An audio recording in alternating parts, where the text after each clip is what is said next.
Hey everybody, it's Libby again with Organize It. Organize It is the most organized cleaning company in the world. And today we want to talk about organizing.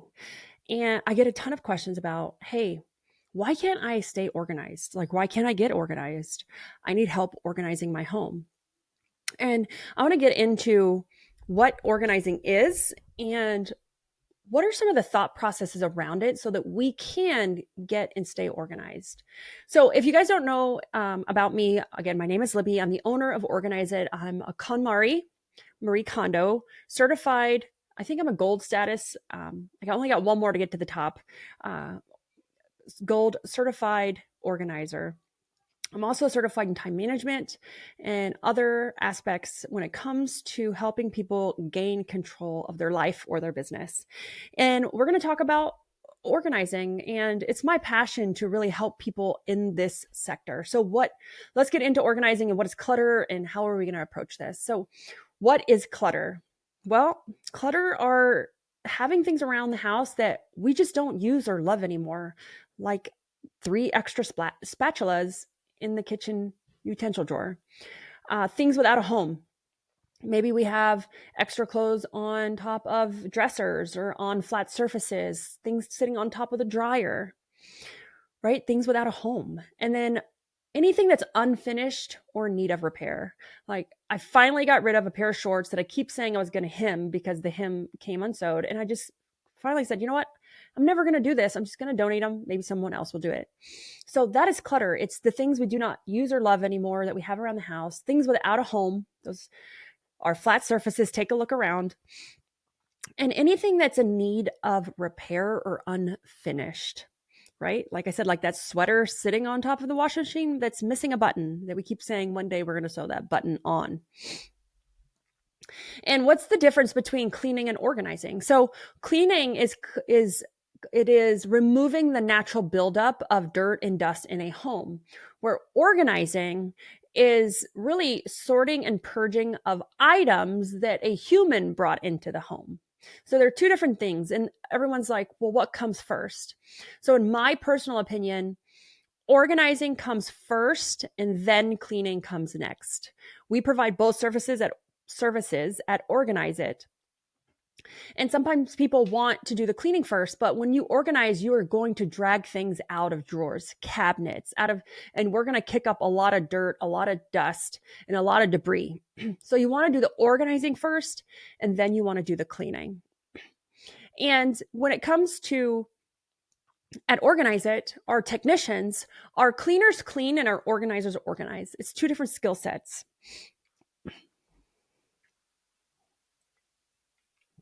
So we want to make that really clear. It's two different skill sets. Yes, the same person could do both. But as far as skill sets, it is two different skill sets. So the average amount of time that people lose a day due to disorganization is actually mind-blowing. So I want you to think about like when you can't find your car keys or your purse or your child can't find their shoes or their backpack.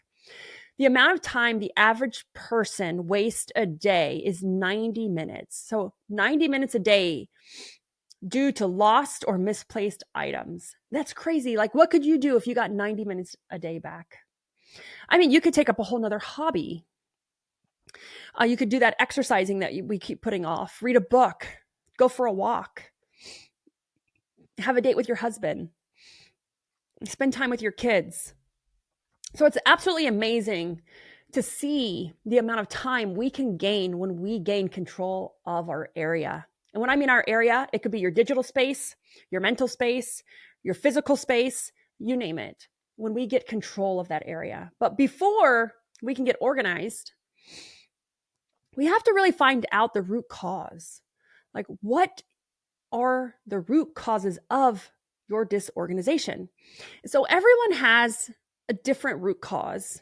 And I'm not here to tell you what that root cause is. This is just for you to think through it, to ask yourself, why am I struggling in this area? And so typically there are 7 different types of categories that people fall into that causes this disorganization.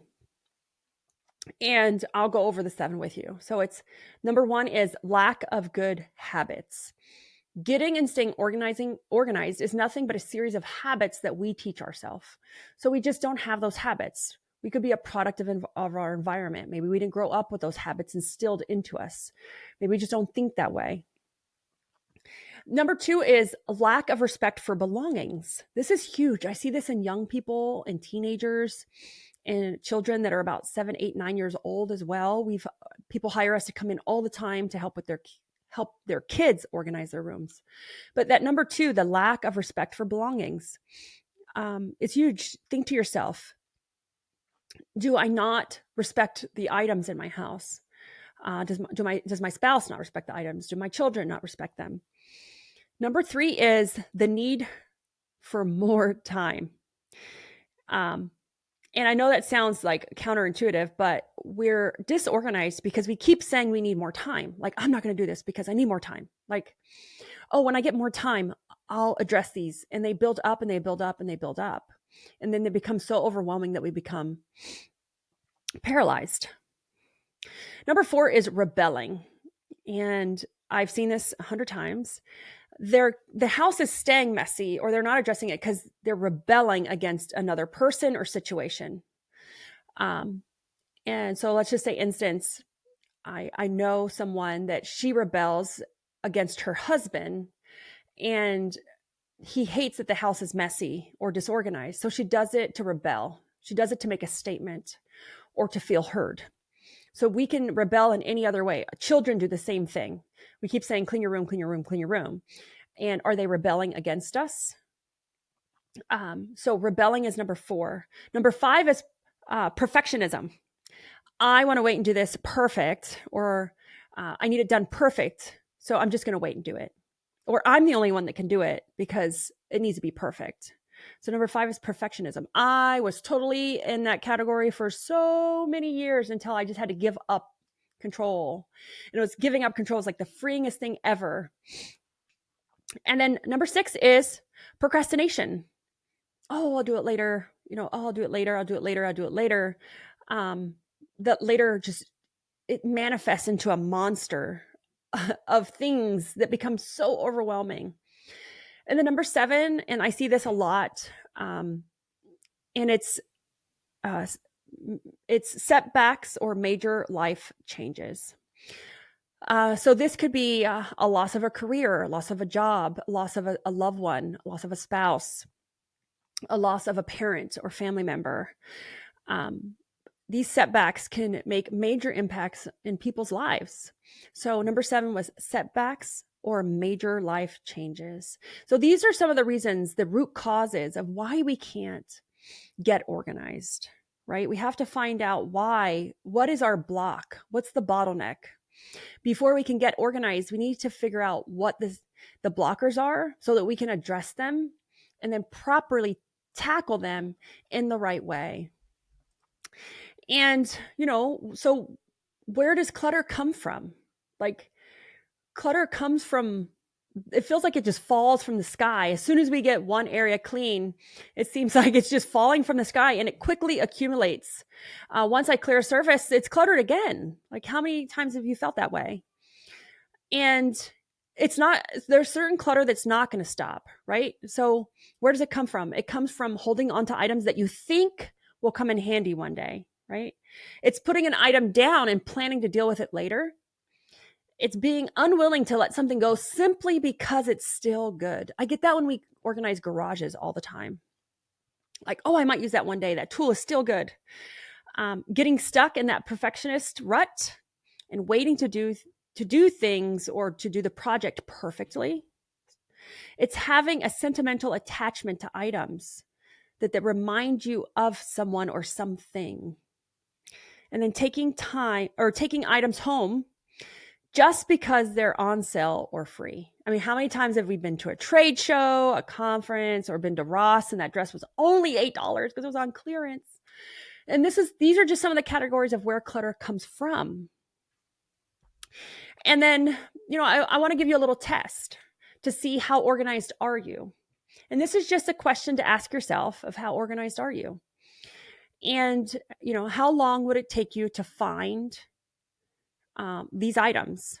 So which of these items can you find in less than 2 minutes? So it'd be your passport, your sunglasses, a Band-Aid, a pen with ink, last year's tax return, or your to-do list. So the more you can locate, the more organized you are. So just think to yourself, how fast can I find these? And it's just a little test to give yourself like, do I know where my passport is? Do I know where my to-do list is? Finding your last year's tax returns. They may be in your email somewhere, but how long would it take you to find them? So this is just a thought, just a quick thought process to really help you kind of test yourself. And then, can clutter affect our well-being? Oh my God. Yes, clutter can affect our well-being in so many ways. I love this with business owners, with them trying to gain control of their offices or their SOPs, or families trying to gain control of their homes, or working with children who have trouble focusing and they have to gain control of their room because if there's chaos going on around them, there's going to be chaos going on in their head. So 100% clutter does affect our well-being, without a doubt. And what areas can it affect? It can affect our family and our relationships. It affects our mental health. It affects our health, because it can cause illnesses. If we have too much clutter, it can allow for that dust and dander to build up to really create unsanitary living conditions. It can affect our time. Do you always feel like you have not enough time? And if that's a yes, then your life is probably too cluttered. It affects your future. Why does it affect your future? Because if you have too much clutter, it's grounding you to your past. And you have no room for future, no future hobbies, relationships, friendships. And then, yes, clutter can also affect your weight, right? If your kitchen is a disaster or you feel down, you don't want to cook a healthy meal. You want to resort to something in the pantry or to takeout. Or if I'm not organized and I don't know what's for dinner, I'm going to resort to eating out. Or if I don't remember to defrost that chicken, then I'm going to resort to comfort food or eating out again. So yes, clutter can affect our well-being 100%. And, when it comes to wanting to get organized, something to keep in mind. As a professional organizer, we get pushback about, I that's an important item to me, that I cherish that item and it's important. But to truly cherish a thing that's important to you, you must first discard those that have outlived their purpose, right? To get rid of what you no longer need is neither wasteful nor shameful. And I think that's one thing that we were all taught growing up is we can't get rid of something. We can't throw it away. We can't donate it. It's wasteful. It's shameful. But to get rid of something you no longer need is not wasteful nor shameful. Can you truly say that you cherish something buried so deeply in a closet, in a drawer, or in a garage that you even forgot it exists? You can't. I remember one time when I was organizing someone's garage, the pile of stuff was taller than me. And at the bottom of the pile was some of that person's mother's items that they had inherited when she had passed away. And when I was going through the stuff, she had said, oh yeah, by the way, there's some boxes that belong to my mother at the bottom. They're really important to me. Make sure you take care of them. Make sure that you don't discard them. And I said, okay, I truly understand that. But I said, with all due respect, how much could you truly cherish those items if they're literally buried under garbage? And is it because they're important to you, or is it because they were important to her? And so that is a hard situation. And bringing a professional in is where it really comes in handy to help you talk through these. Are we keeping these items because they were important to you, or because they were important to your mom? And we have to kind of dig deep and ask uncomfortable questions to get to the surface so that you can choose what to do with those items. A professional organizer will never tell you what to get rid of. That actually goes against our code. And if they are telling you, I would question that professional organizer's professionalism, because we're not supposed to do that. But you really need someone to help dig deep on those questions. So, when organizing, I recommend you always think in terms of categories, not places. Before choosing what to keep, you want to collect everything that falls within the same category into one place. And take every last item out of everywhere, every cabinet, every drawer, every closet, and put it all in one spot. So just to give you an example, if we're doing papers, we can't just organize the office with the papers in it. That's how we kind of get ourselves into trouble.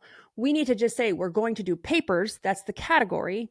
And then we're going to go around the house or the office, your home office, your work office, collect all the papers from the kitchen, the office, the closet, the laundry room. Collect all the papers and put them in one spot. And then we can start the really the sorting and the purging and the categorizing. But we can't do it properly unless we do all of that one category together, and you make sure you take everything out of every single spot. You know how many times we've organized somebody who had clothes in their master closet, and we've done the job and it was perfect. It was beautiful. And then she's like, oh yeah, I have clothes in the garage and in the guest closet and in the attic. And then all that work was for nothing because we didn't go through all of the items. So hopefully this was helpful. So if I was a little smarter, I would have realized years ago that before I became so neurotic, that focusing solely on throwing things away can only bring unhappiness. So that's not what professional organizing is. We're not going to tell you what to throw away. We're not going to focus on throwing away stuff. Why? It's because we should be choosing what we want to keep and not what we want to get rid of. And I think that's what scares a lot of people with professional organizing, is that like, oh my God, they're going to make me get rid of everything. Actually, no, we're not. We're only going to focus on what you want to keep. And then we're not going to pay attention to all of the other things. So, 6 basic rules when it comes to tidying up your home. And we follow the Marie Kondo rules, and they are, you want to commit to yourself. You want to commit yourself to tidying up, to the journey of tidying up. You want to really imagine what your ideal lifestyle looks like. You want to imagine what you want that kitchen to look like. What do you want to do in that kitchen? Right? Do you want to cook family meals? What do you want your master closet to look like? Do you want it to walk in and look beautiful? Imagine what that ideal situation looks like. And then the third rule is you want to finish discarding before you do anything. So many people want to go buy bins. They're like, oh, I need an organizer. What should I buy to help prepare? Nothing. Don't buy anything. First, we must discard. Very first thing. And then you want to tidy by category. We talked about that earlier. We want to tidy by category, not by location. And then the fifth rule is you want to follow the right order. Always follow this order. I highly recommend it. It's clothes first, books, papers, then general areas like your living room or your kitchen, and then sentimental items last. Organizing is like exercising. We have to build up. We have to build that muscle memory in our brain to get comfortable with parting and purging with stuff. And if we start with pictures or sentimental items first, we will fail. It's going to be so overwhelming, we won't want to do anything ever again. But starting with clothes is the easiest because it has the least sentimental value to us or attachment. And then the sixth rule is you want to ask yourself, does this spark joy? Do you love this item? Right? And if you don't love it, discard it. So the sixth rule is always ask yourself, does this bring me joy? Being organized doesn't mean that everything has to be in its place. It means that everything has to have a place. And I want to end on that. I have children too, and my house is not perfect. So everything isn't always in its place. It's just that everything has a place. So I want to remind you, it's okay if your home doesn't look like a magazine. It's okay if it's not perfect. But the point of getting and staying organized or being organized is that everything has a home. Again, this is Libby with Organize It. We are the most organized cleaning company in the world.